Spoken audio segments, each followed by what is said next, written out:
ஏய் ஈஸ்வரா, உன் மனசுல என்ன நினைச்சுக்கிட்டு இருக்க? நீ என்ன வேணாலும் பண்ணுவ, கேட்க ஆள் நினைச்சுக்கிட்டு இருக்கியா? நான் இருக்கேன். என்ன வாசு, பயங்கர கோவத்துல வந்திருக்கிற? என்னாச்சு? நான் வேணா உன்னை கூல் பண்றதுக்கு மோகன பிலாகரி ராகத்துல வாசிக்கவா?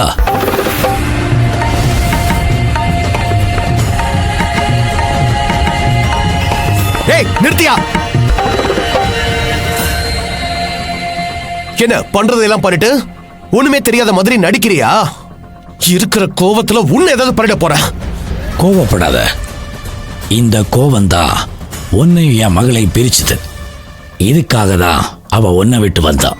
உன்னோட பணக்கார திமிரு உன் பொண்ணுகிட்டயும் அப்படியே இருந்ததுனாலதான் அவ என்னை விட்டு போக முடிவெடுத்தா. என்ன பழச மறந்துட்டீங்களா?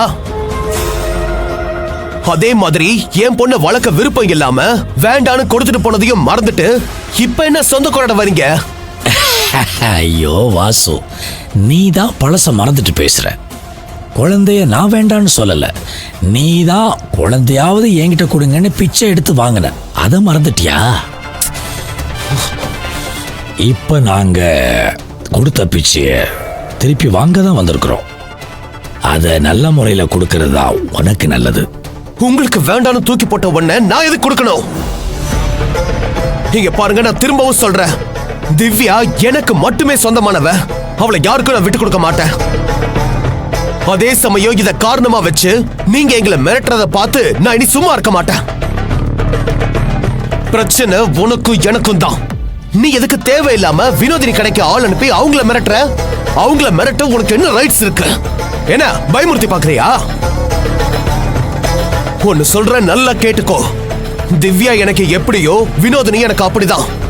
அவங்கள ஏதாச்சும் பண்ணணும்னு நினைச்ச அப்புறம் நீ வேற ஒரு வாசுவ பாப்ப.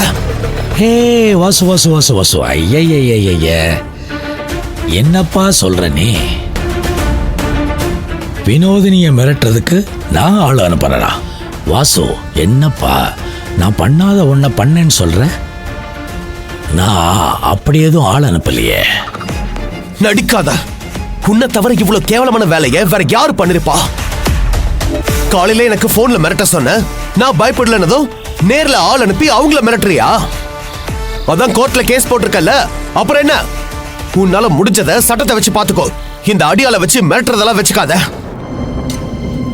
உனக்கு தான் மிரட்டவும் அடிக்கவும் தெரியும் நினைச்சுக்காத. நான் இறங்குன வேற மாதிரி ஆயிடும். ஐயோ வாசு, என்னப்பா நீ? நான் பாட்டுக்கு என் மன நிம்மதிக்கு வாசிச்சுட்டு இருக்கிறேன். என்ன போய் ஆள் அனுப்புறேன் அது இதுன்னு என்னென்னமோ சொல்லிட்டு இருக்கிற. அப்புறம் என்ன சொன்ன? கோர்ட்ல கேஸ் போட்டாச்சு, எதுக்கு ஆளை வச்செல்லாம் மிரட்டணும்னா? இத பாரு வாசு, நீயும் தான் பதிலுக்கு என் மேல கேஸ் கொடுக்கறதுக்கு வக்கீல பார்க்க போன. அதோட விட வேண்டியதானே? சட்டப்படி கோர்ட்ல என் கூட மோத வேண்டியதானே? எதுக்கு வினோதினிய பார்த்து என்ன கல்யாணம் பண்ணிக்கொண்டு கெஞ்சின?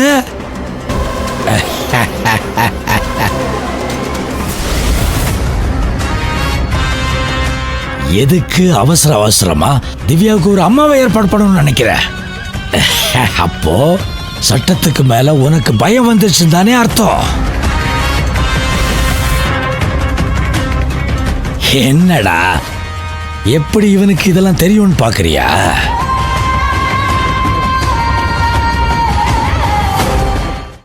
நீ எப்படி கிரிமினலா திவ்யாவை ஓம் பக்கம் வைக்கணும்னு நினைக்கிறியோ, நான் என் பேத்தியை என் பக்கத்துல வைக்கிறதுக்கு எப்படியெல்லாம் யோசிப்பேன். ஏய் வாசு, நான் பிறப்பிலே கிரிமினல்டா.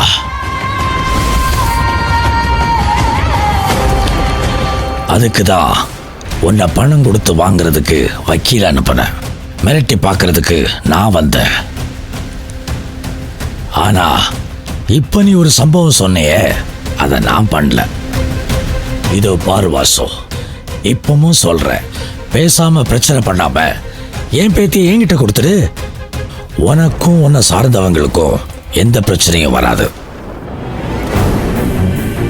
நீ பாட்டுக்கு நிம்மதியா உன் வாழ்க்கைய எந்த சிக்கலும் இல்லாம சந்தோஷமா வாழலாம். என்ன சொல்ற?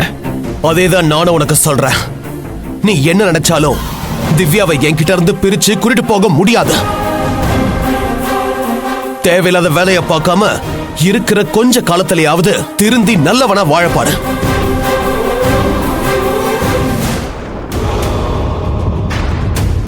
திரும்பவும் சொல்றேன், வினோதினியை இன்னொரு தடவை மிரட்டணும்னு யோசிச்சாலே நான் சும்மா இருக்க மாட்டேன்.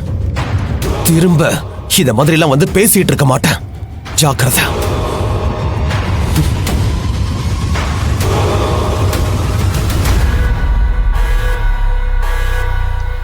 இவன் என்ன சொல்லிட்டு போறான்?